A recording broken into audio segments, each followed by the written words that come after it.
नाम तो बताती जाओ। ये सुनकर अनिका ने कुणाल को देखते हुए अपनी आंखों से काला चश्मा निकाला और बड़ी ही तेज और कटीली नजर से कुणाल को देखते हुए बिना किसी भी हाव भाव से धीरे से कहा, अनिका कुलेरिया। कुणाल ये सुनकर दंग रह गया। वो कंफ्यूजन में खड़ा सोच रहा था कि इस खूबसूरत लड़की ने अपना नाम अनिका क्यों बताया होगा। लेकिन तभी टैक्सी के अंदर बैठी अनिका ने कुणाल के पीछे खड़े ड्राइवर के हाथ का बोर्ड दिखाते हुए कहा, तुम अनिका कुलेरिया को पिक करने आए हो ना? अब तक कुणाल भी अनिका के नाम वाला बोर्ड देख चुका था। उसने सोचा कि टैक्सी में बैठी लड़की बस वो बोर्ड का लिखा नाम पढ़ रही थी। इसलिए कुणाल ने आगे बढ़कर कहा, अरे उस मोटी को तो मैं टैक्सी से भेज दूंगा, आप दोनों आराम से मेरे साथ कार में चलिए ना। कुणाल की ये बात सुनकर अनिका ने उसे एक एरोगेंट स्माइल दी और टैक्सी ड्राइवर को टैक्सी चलाने को कह दिया। कुणाल के मुंह पर धुआं छोड़ती टैक्सी रफ्तार पकड़कर कुणाल के सामने से निकल गई। 2 पल के लिए कुणाल मायूस हुआ, लेकिन तभी उसे कुछ याद आया। इसलिए हड़बड़ाहट में उसने ड्राइवर के हाथ से बोर्ड लिया और ड्राइवर को कहा, तू फटाफट इस टैक्सी के पीछे जाकर मैडम का पीछा कर और मुझे ये बता कि वो कौन से होटल में रुकी है, और सुन, उन्हें बिल्कुल शक नहीं होना चाहिए। चल भाग। ड्राइवर झट से गाड़ी निकालकर अनिका की गाड़ी का पीछा करने लगा। एयरपोर्ट से मनाली लगभग 1 से 1.5 घंटे का रास्ता था। रिया ने वापस अपने कान पर हेडफोन्स लगाए और वो टैबलेट पर गेम खेलने में बिजी हो गई। वैसे रिया को देखकर कोई ये नहीं कह सकता था कि वो एक लड़की है। Jeans, sport shoes, T shirt, छोटे बाल और सर पर कैप। रिया की उम्र भले ही छोटी थी, मगर उस पर मॉडर्न टेक्नोलॉजी का काफी ज्यादा प्रभाव था। गेमिंग की दुनिया में रिया स्वीट एंजल के नाम से काफी पॉपुलर थी। रिया को गेम खेलते हुए देख अनिका सोच रही थी कि पता नहीं रिया को उसने सही काम किया था या गलत। मोबाइल की रिंग से अनिका अपने ख्यालों से बाहर आई तो उसने देखा कि उसके पापा गौतम बार-बार अनिका के फोन पर कॉल किए जा रहे थे। अनिका ने बिना फोन उठाए अपने मोबाइल को साइलेंट मोड पर किया और आंखें बांध कर बैठी रही, मानो जैसे वो आने वाले तूफान के लिए खुद को मन ही मन तैयार कर रही हो। अगले 1 घंटे में अनिका की टैक्सी मनाली की सबसे बड़ी 5 स्टार होटल पैराडाइज इंटरनेशनल में दाखिल हुई, लेकिन उसका पीछा कर रहे राजू को होटल के मेन गेट पर ही रोक दिया। होटल का बेल बॉय अनिका का इंतजार पहले से कर रहा था। अनिका के आते ही बेल बॉय उसका सामान लेकर उसे लिफ्ट की ओर ले गए। होटल का प्रीमियम फर्नीचर, आकर्षित एम्बियंस और वेलकमिंग स्टाफ को देखकर समझ आ रहा था कि क्यों देश विदेश से आए टूरिस्ट मनाली के ये शानदार होटल में रहना पसंद करते थे।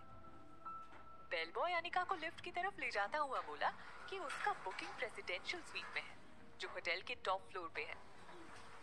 लिफ्ट में दाखिल होते ही बेल बॉय ने 24वें फ्लोर का बटन दबाकर अनिका से कहा, मैडम, इस टॉप फ्लोर पर सिर्फ 2 ही अपार्टमेंट्स हैं, एक आपका और दूसरा है हमारे होटल के मालिक मिस्टर रोहित मारवा का।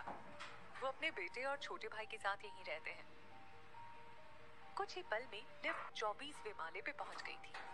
लिफ्ट का दरवाजा खुलने पर अनिका ने देखा कि ये फ्लोर होटल के बाकी के फ्लोर से ज्यादा सुकून वाला था। इतना सुकून जितना अनिका ने शायद अपने घर में भी महसूस न किया हो। अनिका के रूम के पास जाकर बेल बॉय ने कार्ड से दरवाजा लॉक किया। वो कार्ड अनिका के हाथ में देकर और सामान वहीं छोड़कर चला गया। रिया अभी भी गेम खेलने में बिजी थी। अनिका रिया को रूम के अंदर लेकर आई और उसने रूम का दरवाजा बंद किया। प्रेसिडेंशियल स्वीट एक काफी लग्जूरियस अपार्टमेंट था। मॉडर्न और कंफर्टेबल बेडरूम, एक शानदार लिविंग एरिया और बड़ी सी बालकनी जहां से पूरा मनाली का नजारा दिखाई दे रहा था। ये प्रेसिडेंशियल स्वीट हर कोई अफोर्ड नहीं कर सकता था, क्योंकि कमरे का दिन का किराया 25,000 था। मगर world famous neuro surgeon doctor Amrita उर्फ अनिका को इससे क्या फर्क पड़ने वाला था। थोड़ी देर नई जगह का आनंद उठाने के बाद रिया थक कर बिस्तर पर सो गई थी। अनिका प्यार से उसे चादर उड़ा ही रही थी कि तभी उसका फोन वाइब्रेट हुआ। अनिका ने देखा कि उसके पापा गौतम का फोन आ रहा था। अनिका की आवाज से कहीं रिया जाग न जाए, इसलिए हड़बड़ाहट में अनिका बेडरूम से बाहर आकर बेडरूम का दरवाजा बंद करके फोन उठाती है। जैसे ही अनिका ने फोन उठाया, गौतम ने गुस्से से तिलमिलाकर कहा, Anika, what kind of behaviour is this? Kunal 2 घंटे एयरपोर्ट पर तुम्हारा इंतजार करता रहा, तुम उसके साथ आई क्यों नहीं? कहाँ हो तुम? इस पर बड़े ही शांत अंदाज से अनिका ने अपने पापा से कहा, बस आ रही हूँ मैं। ये कहते ही अनिका ने फोन काट दिया।